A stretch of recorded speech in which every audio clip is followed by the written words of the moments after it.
সব কই? বললেন তারিণী খুড়ো।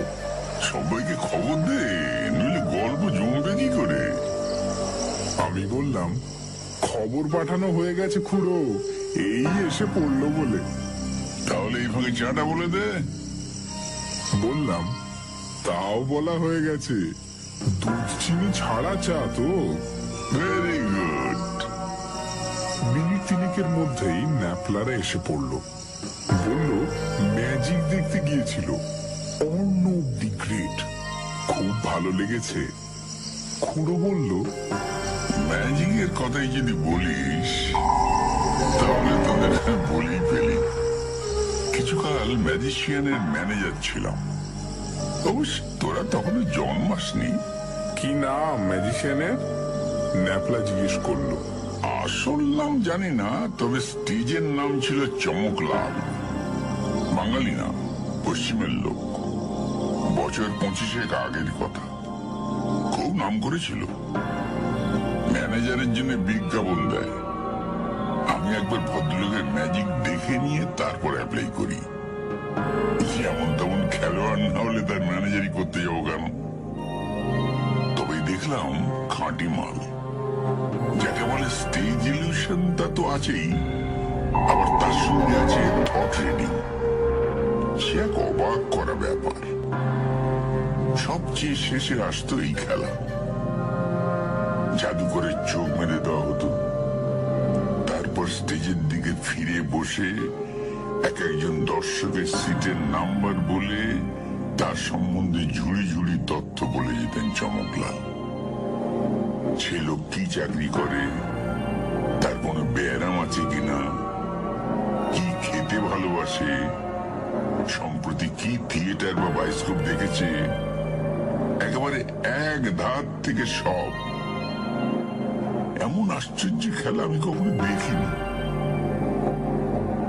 তো এই খেলা দেখে ইমপ্রেসড হয়ে আমি ভদ্রলোকে অ্যাপ্লিকেশন পাঠাই।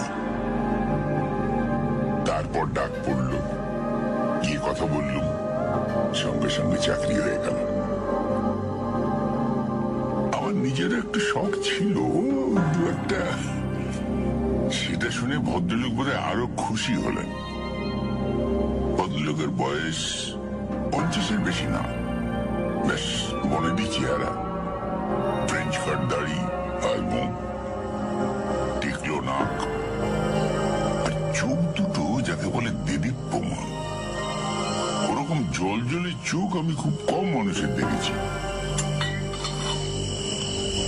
চা এলো, তাই তারিণী খুড়োর কথা কিছুক্ষণের জন্য থামলো। আমরা উদ্গ্রীব হয়ে বসে আছি আর মনে মনে ভাবছি কত রকম কাজই না করেছেন ভদ্রলোক জীবনে।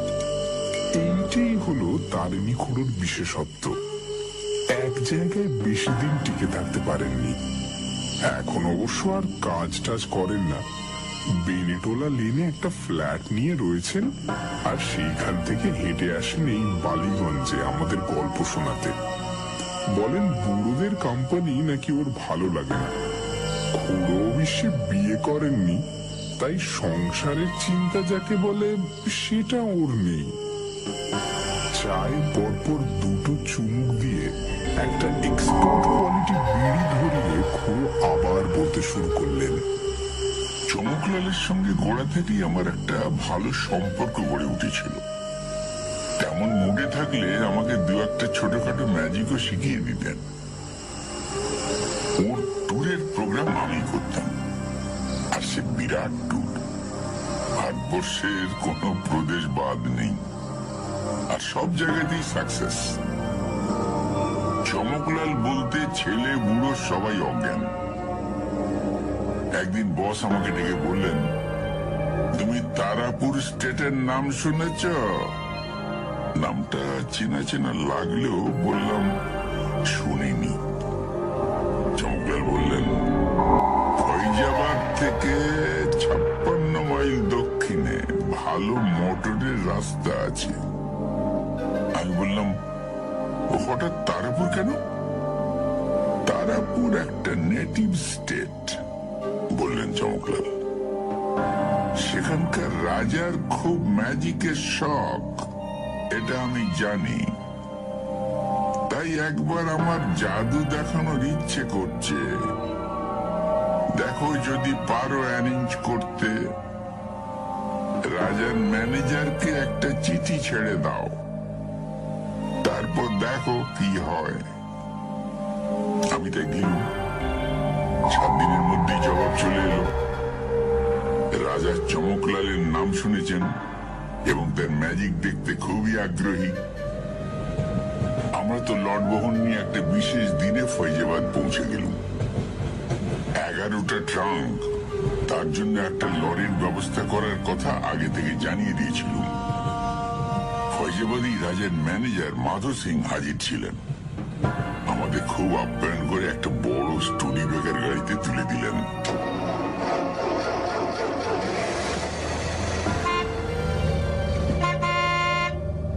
রাজবাড়ি পৌঁছে প্রথমে যে যার নিজের ঘরে একটু বিশ্রাম করল। তারপর ডাক পড়লে রাজার সঙ্গে গিয়ে দেখা করলাম। বছর 45 বয়স, বেশ ধারালো চেহারা। বললেন ছেলেবেলা থেকে ম্যাজিকের শখ। প্রাসাদের বাইরে আলাদা স্টেজ আছে, তাতে গান বাজনা থিয়েটার ম্যাজিক সবই হয়। সেইখানে চমকলাল তার খেলা দেখাবেন। প্রথম দুদিন গাড়িতে ঘুরে তারাপুরের দৃশ্য, পুরনো কেল্লা, জঙ্গলের মধ্যে তারা সুন্দরীর মন্দিরের ভগ্নাবশেষ ইত্যাদি দেখেই কেটে গেল। তৃতীয় দিন সন্ধ্যেবেলা শো। স্টেজটা একবার ভালো করে দেখে নিলুম, সব ঠিক আছে। 800 লোক ধরে থিয়েটারে। হাউস যে ফুল হবে তাতে কোনো সন্দেহ নেই।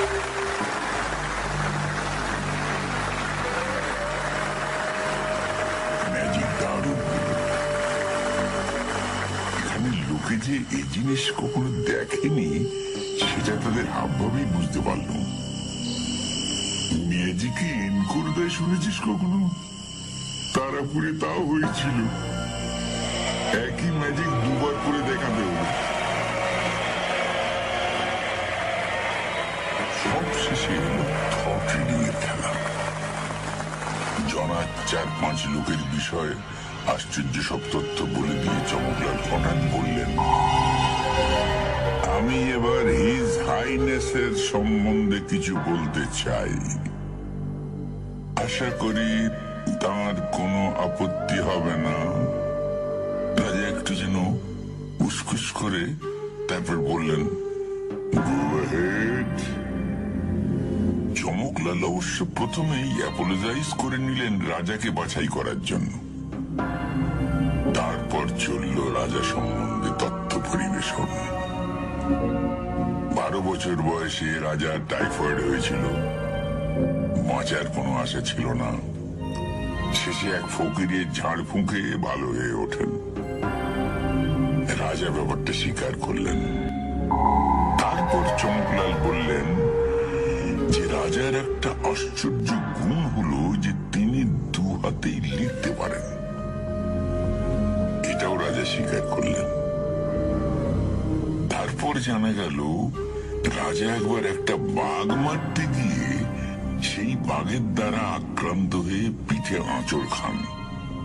তারপর শিকারের দলের এক সাহেব, নাম ডানকান কুক, বাঘটাকে গুলি করে মারেন। রাজা এই ঘটনাও অস্বীকার করলেন না।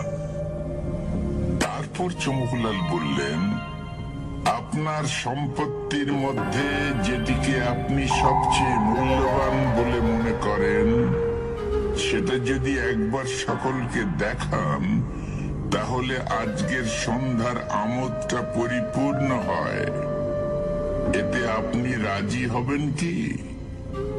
আশা করি আপনি বুঝতে পারছেন আমি কোন জিনিসটার কথা বলছি। আমি চোখের সামনে দেখতে পাচ্ছি সেটাকে। আমার চোখ ঝলসে যাচ্ছে। আমি চাই এই সভায় উপস্থিত সকলকে সেটা আপনি একবার দেখান। রাজা দেখলাম খুব স্পোর্টিং। কি সম্পত্তির কথা বলছেন চমকলাল সেটা আমিও জানি না, কিন্তু বুঝতেই পারছি মহামূল্য কোনো জিনিস। যে সম্পত্তিটার কথা জাদুকর বলছেন সেটা আমি কখনো কাউকে দেখাই না, কিন্তু আজকের দিনটি একটি বিশেষ দিন। আজ আমার জন্মতিথি, তাই জাদুকরের অনুরোধ আমি রাখছি। রাজা তার জায়গা ছেড়ে উঠে বেরিয়ে গিয়ে আবার 10 মিনিটের মধ্যেই ফিরে এলেন। চমকলালের থট রিডিং এর খেলা শেষ, তাই তিনি চোখের বাঁধন খুলে ফেলেছেন। রাজা তাঁর হাতে একটা জিনিস দিয়ে বললেন, এটা আমি জাদুকরকেই অনুরোধ করছি সকলকে দেখাতে।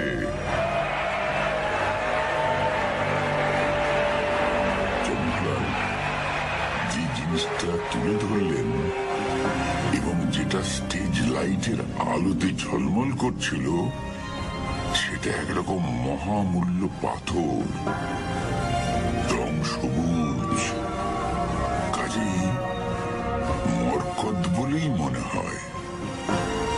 কিন্তু এত বড় মরকত আমি কল্পনাও করতে পারিনি। এদিকে সবাই হাততালির চোটে কাঁপাতে যায় না।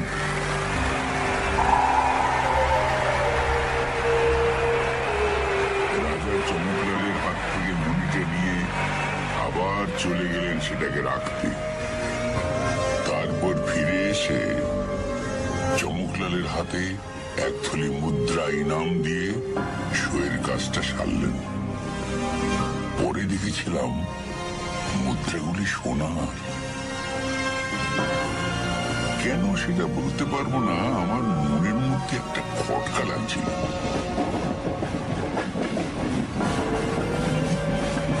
সেটা অবশ্যই চমকলাল বুঝতে পারলেন থট রিডিং এর জোরে। ট্রেনে যখন ফিরছি তখন আমাকে বললেন, কি ব্যানার্জি, এত কি ভাবছো? আমি আর কি বলি, বললাম যে তারাপুরের সমস্ত ব্যাপারটা আমার মনে একটা খটকার সৃষ্টি করছে। প্রথমত, এত জায়গা থাকতে তারাপুর কেন? চমকলাল বললেন, তার কারণ জানতে চাও? বললাম, খুবই কৌতূহল হচ্ছে। তাহলে তোমাকে একটা গল্প বলতে হয়। তো বলুন না, তোমার ধৈর্যচ্যুতি হবে না তো? মোটেই না। তবে শোনো, ওই যে পাথরটা দেখলে, সেটা কোথায় পাওয়া যায় জানো? কোথায়? তারা সুন্দরীর মন্দিরে বিগ্রহের গলা থেকে খুলে নেওয়া। তাই বুঝি? তারাপুরের রাজা মহেন্দ্র সিং তখন বেঁচে। তাঁর 2 ছেলে ছিল, বড় হলো সুরজ আর ছোট চন্দ্র। তারা দুজনেই ছিল ওস্তাদ শিকারী। 2 ভাই একদিন শিকার করতে যায় তারাপুরের জঙ্গলে। গভীর বন, তাতে দিনের আলো প্রায় প্রবেশ করে না বললেই চলে। সেই বনে শিকার খুঁজতে খুঁজতে বড় ভাই সুরজ সিং তারা সুন্দরীর মন্দিরটা দেখতে পায় এবং ওর ভাইকে দেখায়। দুজনে একসঙ্গে মন্দিরে প্রবেশ করে। সুরজ সিং ছিল সভ্যভব্য, কিন্তু চন্দ্র সিং অত্যন্ত লোভী প্রকৃতির। সে বিগ্রহের গলায় মরকত মণিটা দেখেই সেটাকে হাত করে নেয়। এ ব্যাপারে সুরজ আপত্তি করেছিল, কিন্তু চন্দ্র তাতে কান দেয়নি। তারপর কিছু কাল কেটে যায়। রাজা মহেন্দ্র সিং এই মরকত মণির বিষয়ে কিছুই জানেন না। এদিকে চিরকালের লোভী চন্দ্র সিং এখন গদিতে বসার লোভ করছে, কিন্তু তো সিংহাসন পাবার কথা বড় ছেলে সুরজ সিং এর। চন্দ্র সিং তখন চূড়ান্ত উপায় অবলম্বন করল। বড় ভাইয়ের শরবতে বিষ মিশিয়ে তাকে হত্যা করার চেষ্টা করল। সুরজ সিং এর হৃৎপিণ্ডের ক্রিয়া বন্ধ হলো। পাছে ডাক্তার কিছু সন্দেহ করে সুরজ সিং এর লাশ পরীক্ষা করেন। তাই চন্দ্র সিং চটপট তার সৎকারের ব্যবস্থা করে লাশ শ্মশানে পাঠিয়ে দিল। সেটা ছিল শ্রাবণ মাস। বজ্রপাতের সঙ্গে সঙ্গে তুমুল বৃষ্টি আরম্ভ হলো শ্মশানে।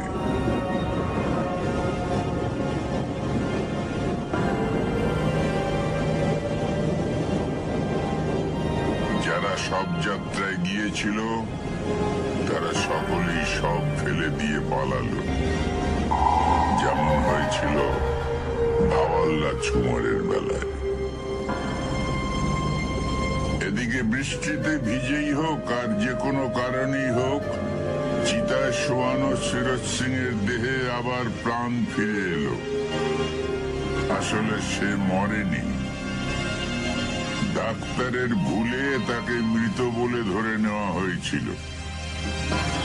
অবশ্যই এমনও হতে পারে যে চন্দ্র সিং আগেই ডাক্তারকে মোটা ঘুষ দিয়ে রেখেছিল, কারণ সুরজ সিং এর স্বাস্থ্য ছিল অত্যন্ত ভালো। যাই হোক, সুরজ সিং যখন চিতা থেকে উঠে পড়ে উদ্ভ্রান্তের মতো এদিক সেদিক ঘুরতে লাগলো, কি হয়েছে সেটাও সে ঠিক করে বুঝতে পারল না। শ্মশানের কাছেই এক কুটির। সে কুটিরে থাকতো এক তান্ত্রিক। তিনি ছিলেন বিষাদ সিদ্ধ। তন্ত্রের অনেক কায়দা কানুন তার জানা ছিল। তিনি সুরজ সিংকে দেখে চিনতেও পারলেন এবং অনুকম্পাবশত তার কুটিরে আশ্রয় দিলেন। তারপর তিনি মন্ত্র বলে সব ঘটনা বুঝতে পেরে সুরজকে বুঝিয়ে দিলেন। বললেন, তুই নতুন জীবন পেয়েছিস। আমার কাছে এখন কিছুদিন থাক। এখনো তোর শরীর সম্পূর্ণ সুস্থ নয়। তারপর এই নতুন জীবনের সদ্ব্যবহার কর। আমি দিব্য চোখে দেখতে পাচ্ছি তোর কপালে যশলাভ আছে। তোকে কি করতে হবে সেটা আমি বাতলে দেব।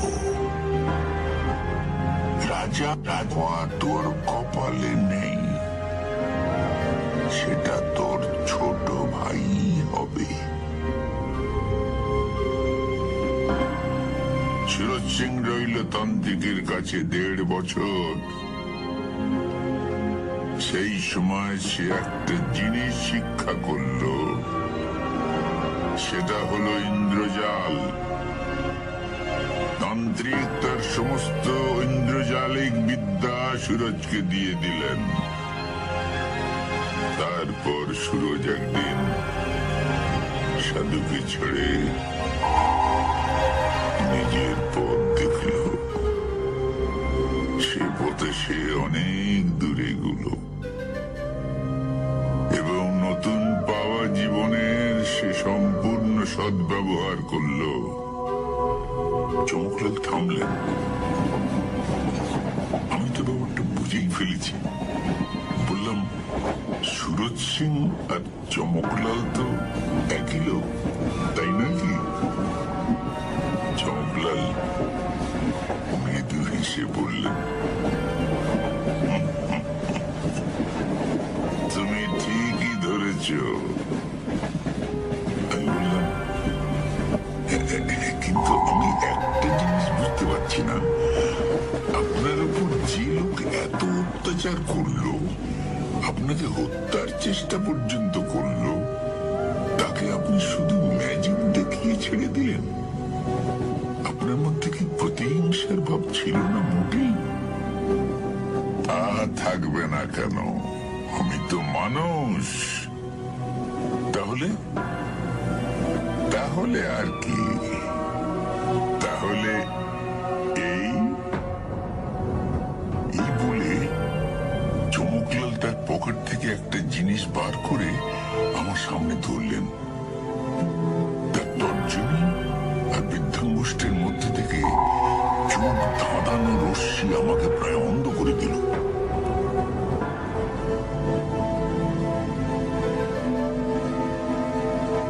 এই হলো তারা সুন্দরীর অলংকারের মরকত।